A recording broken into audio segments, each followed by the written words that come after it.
Bom dia, boa tarde, boa noite, camarada. Mais um vídeo do Marxismo Bárbaro. Meu nome é João e hoje a gente vai falar por esse tema controverso, esse problema que é entre biologia e vida social e a questão entre, principalmente, quase totalmente sobre a relação entre Darwin e Marx, tá? Tem muita confusão. Só adianto que eu vou deixar na descrição um artigo meu, na verdade um papers, falando sobre biologia do ponto de vista marxista, apresentando 5 hipóteses filosóficas para a biologia, tá? Por exemplo, seleção estética, que é um conceito novo que eu estou propondo. Então, são cinco teses, 5 hipóteses, na verdade, para a psicologia, tá? Esse vídeo ajuda a entender essas 5 hipóteses, mas é um artigo, um pequeno artigo que eu deixo para vocês lerem, caso desejem, na descrição, mas vamos focar em Darwin e Marx, tá bom? A partir de agora. Primeiro, não é verdade que Marx quis dedicar o Capital ao Darwin. Isso é uma lenda, tá? Isso é uma história confusa que se criou. Na verdade, foi o genro do Marx que queria dedicar o próprio livro ao Darwin. Aí o Darwin respondeu dizendo que não se envolvia em política, nessas coisas. E essa carta do Darwin ficou misturada com as cartas do Marx. Mas, na verdade, foi o genro do Darwin que queria fazer um livro dedicado a Marx. Marx entregou uma cópia do Capital 1 para o Darwin respondeu numa carta elogiando, agradecendo e tal, que são pessoas que querem o bem da ciência com o bem da humanidade e tudo mais. Mas não é verdade, já deixo isso claro, que Marx quis dedicar o Capital para Darwin. Isso é uma lenda, tá? Isso é uma lenda. Tá? Houve uma comunicação, mas não nada disso. Isso foi uma confusão que se fez de mistura de documentos, tá? Entre os documentos do Marx e do genro dele. Primeira coisa, para Marx, antes de sair a origem das espécies, para Marx o homem é natural antes de ser social. Isso é um absurdo para o pós-moderno, tá? E às vezes a gente pensa que a tese pós-moderna de que tudo é construção social tem alguma coisa a ver com o marxismo, e não tem. O que Marx afirma contra a religião e contra a filosofia da sua época é que o homem é, em primeiro lugar, um bicho. Ele é natural antes de ser social. Tá? Isso é a teoria da alienação, está na teoria da alienação do Marx, dos manuscritos econômicos filosóficos de 1844, antes do Manifesto Comunista, em que Marx deixa claro que há uma separação do homem da natureza, como se ele fosse outra coisa além da natureza. O homem é a própria natureza, faz parte da natureza. Tá? Então, sem a natureza a gente não é nada. Tá? E parte da natureza humana, no caso, é ser um animal, ser parte da vida, tá? E parte da natureza. Essa separação é uma alienação do homem da natureza, tá? É um problema a ser resolvido que se expressa hoje na crise ambiental, tá? Essa é a primeira coisa, tá? E Marx parte do princípio de que tudo é história, ou seja, do inorgânico, da não vida surgiu a vida, da vida surgiu o ser humano. Os marxistas, em especial os lukácsianos, e eu sou em certa medida lukácsiano, tá? Cometem o erro de dizer que o Marx foi o primeiro a dizer isso, que da não vida veio a vida e da vida veio o ser social. Essa evolução não começa em Marx. Schelling, que foi um mestre do Hegel, já dizia isso e Hegel copiou isso. Quer dizer, copiou não, ele deu a roupagem dele. E Marx deu a roupagem do Hegel e do Schelling. Então a ideia de que tudo é história já está em Schelling, que passou para Hegel, que passou para Marx. Cada um aperfeiçoando em relação ao outro, tá? Não é mero plágio. Mas a ideia de que tudo é história, de que a vida veio da não vida e o social é uma coisa diferente do natural, do puramente natural, veio de Schelling, depois para Hegel, depois para Marx. Tá? Isso é uma lenda, tudo bem, que Marx consolida isso, tudo é história, que é um processo de evolução, há um processo de contradição e tudo mais, isso é verdade. Por outro lado, o homem, além de ser animal, ele é social, ou seja, ele tem coisas nele que são puramente naturais e não sociais. Quer dizer, são puramente um ato falha aqui, quase proposital. São sociais e não naturais. Tá? E a gente pode adicionar, e eu adiciono isso no meu artigo, na última hipótese, na quinta hipótese, que há coisas naturais no homem que são socialmente modificadas com o tempo, desenvolvidas com o tempo, que são socialmente até reprimidas. A gente reprime aspectos naturais que são socialmente desenvolvidas, ou seja, a sociedade é nosso meio ambiente também. Então, aspectos naturais nossos são socialmente adaptadas, tá? Eu vou dar um exemplo aqui, dois exemplos. Um caixão, um túmulo, tá? Pode ser que seja uma necessidade natural nossa, biológica, de enterrar pessoas. Pode ser, tá? Tô dizendo que só pode ser. Mas se o túmulo vai ser mais bonito, se vai ser um mausoléu, se vai ter uma capela, isso é social, tá? Ou seja, uma coisa natural, que é enterrar os seus mortos, se torna de um animal coletivo, se torna socialmente adaptado, socialmente modificado, socialmente desenvolvida. Tá? Por exemplo, o homem busca na mulher sinal de saúde, porque isso ajuda a fazer ela isso dá chances maior da prole ter um sucesso, de ter bons filhos.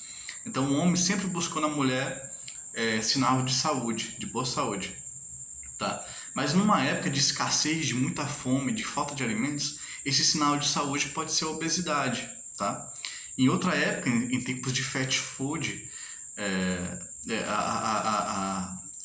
o grande sinal de saúde pode ser a magreza sinuosa, então uma pessoa magra mas sinuosa. Numa época, o sinal de saúde pode ser ombros largos, tá? Que a ideia que o cara é trabalhador, mas em outras épocas a ideia de saúde é ter ombros curtos, que o cara não precisa trabalhar, tá? Como na Idade Média, tá? Então, o mesmo sinal, ombros largos, ombros curtos, pode ser atrativo ou repulsivo dentro da época. Por quê? Porque ele passa uma mensagem à biologia, uma mensagem social à biologia, de que aquele ser é mais apto para o sucesso da prole, entende? Por fim, o Marx... por fim não, a gente vai demorar aqui um pouquinho.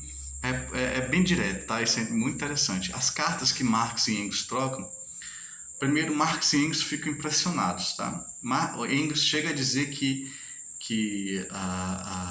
a teoria da evolução, quando sai a origem das espécies do Darwin, ele diz, olha, essa teoria do Darwin ajuda nosso próprio pensamento. Além disso, dá a ideia de que a vida não tem finalidade, não tem teleologia. Não é teologia, tá? É teleologia, quer dizer, não tem finalidade em si, tá? Isso não está bem certo, mas está no rumo, tá? Eu tenho uma leitura da origem das espécies do Darwin, eu tenho até o livro aqui, mas não é bem isso, tá? Mas realmente dá essa pista, pode se deduzir essa pista. Outra coisa que Marx também fica impressionado com a origem das espécies, mas numa outra carta os dois criticam, em outras cartas os dois criticam Darwin. Uma crítica do Engels a Darwin é que o modo de exposição do Darwin é ruim. E sinceramente essa crítica para mim é muito baixa, muito pequena, porque o que importa é o conteúdo. O modo de exposição pode estar errado, pode não ser o ideal, mas o que importa é o conteúdo. Tá? Outra coisa que tem relação com o modo de exposição é que Marx diz que o Darwin encontra a sociedade inglesa na biologia. Ou seja, existe um homem vitoriano inglês que seduz a garota, a jovem e tal. Essa forma do modo de vida da Inglaterra, onde teve a Revolução Industrial, Darwin vê o mundo da Revolução Industrial inglesa na biologia. Tá? Essa é a crítica do Marx. Então, por exemplo, ele vê concorrência em todo canto, né? Então, onde há luta pela vida, também há a luta da concorrência capitalista, né? Então, Marx faz essa pontuação. A obra é grande, a obra é importante até para o marxismo mesmo, essa obra, mas o Darwin viu o capitalismo inglês e a cultura inglesa mesmo, assim, do homem cortejando a fêmea, a mulher e tal, na biologia. E Darwin é muito claro, não é assim de forma sinuosa em Darwin. Darwin deixa claro que ele está falando de economia natural, e se inspirando na ciência da economia inglesa, né? E ele se inspira, de fato, nos economistas ingleses e franceses e tal, para fazer a obra dele, tá? Isso não está errado em si. Por quê? Porque o capitalismo é a sociedade mais dialética existente no universo, até agora. Então, se você quer uma estrutura dialética, extremamente dialética no universo, é o capitalismo. É a mais dialética que a gente conhece, tá? Então, se inspirar no capitalismo não é em si um erro, tá, de Darwin, tá? Outra coisa, agora a gente vai caminhar para concluir o vídeo. Para Marx, o trabalho é uma necessidade natural do homem. O homem é um bicho que trabalha, tá? Agora, A forma da gente trabalhar no capitalismo, especialmente no capitalismo, é uma forma antinatural, que nega a natureza humana, tá? E para Marx existe de fato uma natureza humana em geral, não só de cada época, tá? Isso está numa nota de rodapé do livro 1. Marx deixa claro, além de deixar claro que o trabalho é uma necessidade natural do homem, fique sem fazer nada, que você vai sentir um tédio e vai querer achar o que fazer. Vai limpar a casa e tudo mais. Mas o Marx deixa claro que existe uma essência humana em geral, independente de cada época. Os marxistas hoje, em geral, dizem que existe apenas a essência humana de acordo com a época. Então, o ser humano é burguês no capitalismo, tem uma essência humana feudal no feudalismo, uma essência humana escravista no escravismo, uma essência humana primitivista no primitivo. Isso não está errado. Mas é como se o homem tivesse duas essências humanas, tá, para Marx. Uma essência geral, que perpassa e é independente da época, e uma essência humana de cada época. Tá? Porém, o que eu complemento, eu penso que para Marx essa essência humana é natural. Mas se não for para Marx também não importa. Parece que essa essência humana é natural. Tá? Por exemplo, algumas coisas a gente até divide com outras pessoas, essas outras pessoas, outras espécies características. Por exemplo, a gente é radicalmente social, a gente só consegue ser individual em sociedade, então a gente só consegue ser egoísta e individualista em sociedade. A gente é um ser coletivo, integrado, a gente é um ser mutualista e é um ser ativo. Ser ativo é ser ativo em vários sentidos, inclusive de trabalhar, de agir, de fazer, tá? De criar.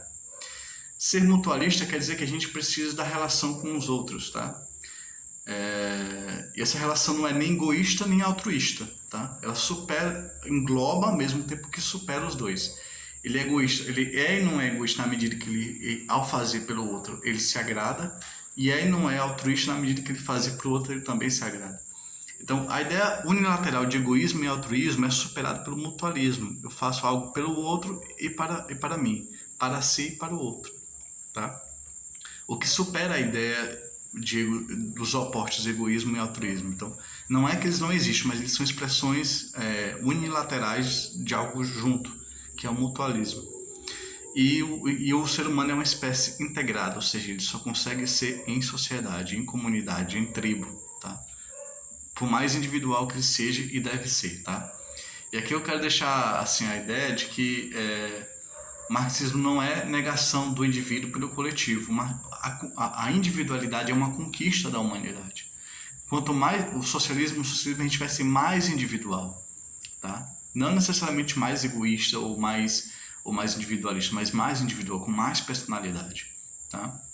Então a gente vai se afirmar mais, tá?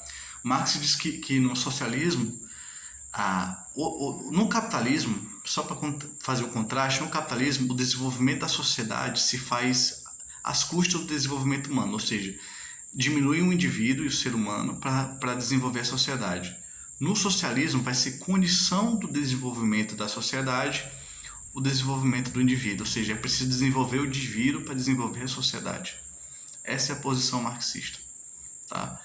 A gente quer uma sociedade em que, para desenvolver a sociedade, a gente tem que desenvolver o indivíduo e não sacrificar seu desenvolvimento. Não passar 8 horas apertando um botão dentro de uma fábrica, tá? A se desenvolver mesmo, tá? Então, existem fatores no ser humano que são genéticos, de fato, são biológicos, de fato. Existe mesmo. O corpo não é só uma carcaça, tá? O corpo não é só uma carcaça. No entanto, além de a gente ter coisas puramente sociais, existem coisas que são naturais, mas socialmente modificadas, socialmente desenvolvidas. O que acaba com o geneticismo, acaba com o biologismo, acaba com o darwinismo social, tá? Então, essa mensagem que eu quero deixar com vocês, tá bom? Até o próximo vídeo e a gente se vê. Abraço. Sempre que eu puder, eu vou estar respondendo os comentários, mas nem sempre eu posso, tá? Abraço.